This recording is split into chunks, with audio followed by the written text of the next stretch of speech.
Congratulations on securing a contract. Still very early in your career, but to be a part of the UFC already, I mean, what are the emotions for you right now? I haven't really processed it yet.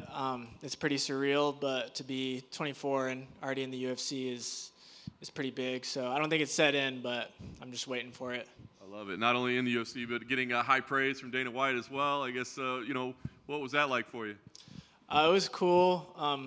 It was weird to see him in person because I always see him on TV, but it just felt really good, and I just have so much pride coming from Reno. So I know that you're somebody that's not used to going to a decision, right? You're used to getting finishes. So, I mean, how did you feel about the way things went tonight?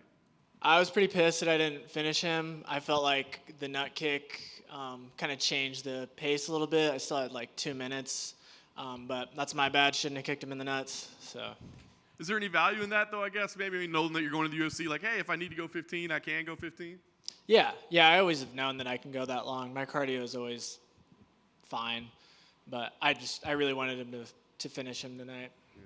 Given your frustration with not getting the finish, were you concerned at all, is that not going to be enough? Or did you know, hey, I think I did enough to get a contract? Yeah, I thought I did enough, definitely. He was backing up a lot of the time, so it was really hard for me to string my combos together, but yeah, I felt like I was on my front foot the whole time. So nice. So now that you're in, I mean, as I said, young guy, early in your career. I mean, how do you visualize your career going? Is this hey, I want to rush to the top as fast as I can, or hey, I'm still growing and learning this game? I mean, what are your thoughts? I definitely have a lot to improve on, so I'm gonna work mainly on that, and I'm gonna take my time. I'm not too concerned with getting to the belt or being the best fighter at 135. I just want to fight good fights and put on good shows. So that's my focus right now. Nice. Last thing for me, obviously the debut will be coming. Is there an ideal scenario for it, where you'd like it to take place, when you'd like it to take place? What do you see for yourself? I'm hoping early next year, and I don't really have anyone in mind. I don't even really know my division super well. I just know the top 4 guys. So just somebody who likes to stand and bang. I'm down. Hey, Peyton. Is there any meaning behind the 2 circle tattoos you have? Yeah, it's just an internal void. It's like a hole going through me. A lot of people say I'm like a domino. So I dig it. Thank you. Peyton over here. I know you just said you're not too familiar with your division, but when you do look at that stacked UFC bantamweight division, are there any of those 4 guys you know about? Are they a dream fight of yours, or you don't really have one? I say this every time, but I'd really like to fight Sean O'Malley because everybody compares me to him, and it drives me crazy. So, how do you see that fight going? If I have, a year or 2 to climb up to those ranks, I see myself doing really well against him. And Dana seemed pretty adamant towards your potential in this game. He mentioned you're only 24, and it'll be interesting to see where you will be at 27. Where do you see yourself at the age of 27? That's a good question. Probably doing the same thing, but just better and wider skill set, just adding more tools to the Swiss Army knife. So. And there's a sequence during the fight where Cortez caught your leg kick and you did a little flip motion. What was going on through your head in that sequence?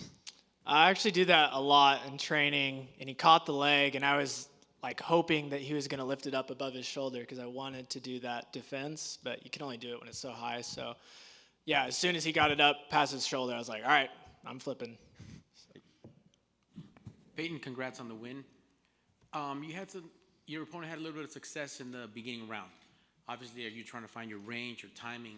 What was the adjustments going into the second and third because you were able to just walk him down and really let your offense go? I know you said you were just outside of it, but we saw you walking down and just taking over.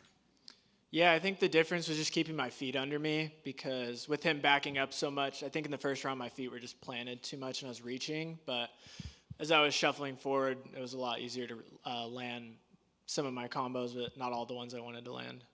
Because of the backing up so much, did that a little bit of frustration come out where you were trying to trash talk, or what was the whole, just let me get in his head, see if I could bait him into a little stand-up war? No, I was just trying to light a fire under his ass, and this was his last chance, and he knows it, so I wanted to get as much fight out of him as I could. So I didn't want him to back up, but, yeah, that was part of it. Right on, man. Congrats on the win. Thank you. Yes, sir. I don't know if you've ever seen Bleach, but your tattoo also looks like the Iran car and like Grimjow. I don't know if you've ever followed that series and the meaning behind removing the heart and all their weakness, and they fight a different way. I don't know if that ever. Yeah, Grimjow and Ulquiorra are my favorite characters. So, yeah. That's what I thought, but I had another person that said the Eternal Void as well, but we had a bet between the two of us, and I was wrong. It's both of those, but